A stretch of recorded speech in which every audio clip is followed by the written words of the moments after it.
velkommen tilbake til Bump Dates med meg, Girlie Noe eller Tiffany. Jeg har nettopp våknet fra en nap. Og det fordi jeg våknet klokka 4 i natt, og sovet ikke igjen. Og det har begynt å skje. Jeg har hørt en Old Wives Tale, at det er fordi kroppen din begynner å klare seg og våkne ganske mye.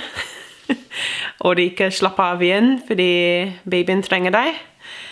Så ja, jeg vet ikke hvis det er riktig, men det er litt comforting å høre at det er kanskje en grunn til det, fordi det er veldig frustrerende. Nå er jeg 36 uker. Det betyr at neste uke jeg er full term.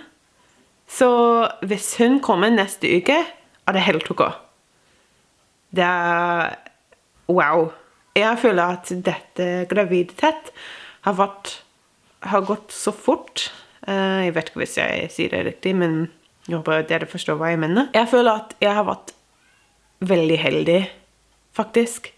Fordi jeg hadde morgenkvalme på begynnelsen. Som dere vet hvis dere har vært med hele journey. Ja, jeg hadde det ganske dårlig mellom uke 5 og cirka 12. Hvor jeg var hjemme nesten hver dag og kastet opp og spiste nesten ingenting og sovet hele dagen. Men det er ganske vanlig, og så plutselig var det over. Jeg følte meg veldig bra. Noen ganger har jeg vært veldig sliten, men jeg koste meg og var gravid. Så ja, jeg har vært veldig heldig. Og nå har det begynt å bli litt vanskelig. Jeg føler veldig tomt. Nei, er det tungt eller tomt? Jeg prøver ikke å si empty, men heavy. Og så ja, nå har jeg begynt å sove veldig dårlig. Og det har en dårlig effekt på alt. Også i dag hadde jeg en jordmortime, og alt er ganske ok. Men blodtrykk min har økt. Det er ikke farlig ennå, men forrige gang var det, jeg tror det var 90 over 55. Jeg skal sjekke et øyeblikk. Ja, forrige gang var det 95 over 55, og i dag var det 120 over 80.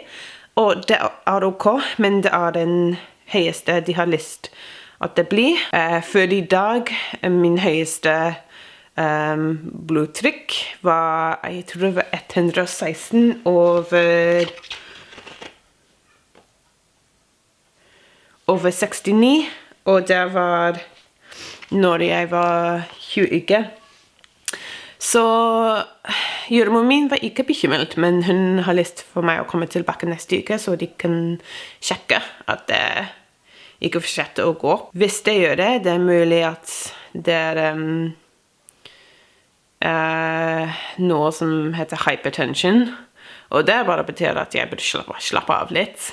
Så det er ganske mulig. Men den andre ting er at det kunne vært en symptom av, jeg vet ikke hva på norsk, men preeclampsia. Og det kan bli veldig farlig. Men jeg har ikke hatt så mye andre symptoms til det. Jeg har hatt kvalme, og så igjen. Og så har jeg hatt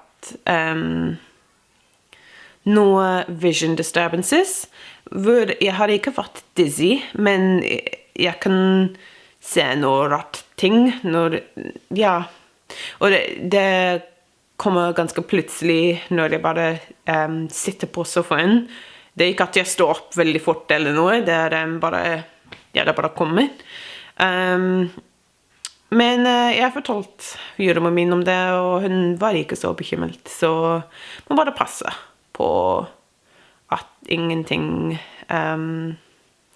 blir verre. En veldig rart ting som har begynt å skje, er at jeg elsker, hva heter det på norsken? Tannkrem. Og det er ikke at jeg har lyst til å spise den, men når jeg pusser tennene mine, og jeg smaker tannkrem, det gjør meg så glad. Jeg elsker smaken akkurat nå, men den rart ting er at jeg har ikke det med andre ting som har en myntsmak eller noe. Det er bare tannkrem. Og jeg elsker den så mye. Det er så rart. Og det var så plutselig at det begynte å skje også. Så ja. Og så jeg lovte å svare spørsmålet deres på forrige bumpdate. Og Kristine Prestegård Hansen spurte, hva ser du mest frem til når hun kommer? Og kommer du til å si hva hun skal hete før hun er født? Vi skal ikke si hva hun heter før. Vi skal si det etterpå. Fordi en er at det er gøy for oss å ha noe som er litt som er en liten hemmelighet. Fordi jeg vlogger om graviditeten min, så det er koselig å ha en ting som er mellom jeg og Henrik. Men den andre ting er at vi hadde ikke lyst på så mye opinions, så... Men vi skal fortelle dere etterpå, selvfølgelig. Og hva ser du mest frem til når hun kommer? Det er så mange ting, så det er vanskelig å velge eller valg en. En ting er at hun kommer med en egen personality og ting. Det blir så spennende å se hun develop. Beklager at jeg snakker så mye engelsk. Det er fordi jeg har vlogget på engelsk denne uke, så det er vanskelig å bytte til norsk. Men skal vi vise magen min? Selvfølgelig. Sånn, her er magen min. Yes. Jeg vet ikke hvis det er vokst igjen, sikkert det, men det er ikke en stor forskjellen. Men vi snakkes neste uke når jeg er 37 uker, og det begynner å bli mulig at hun kommer hver dag.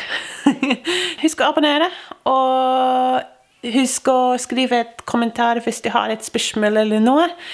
Og vi snakkes! Ha det, takk for meg!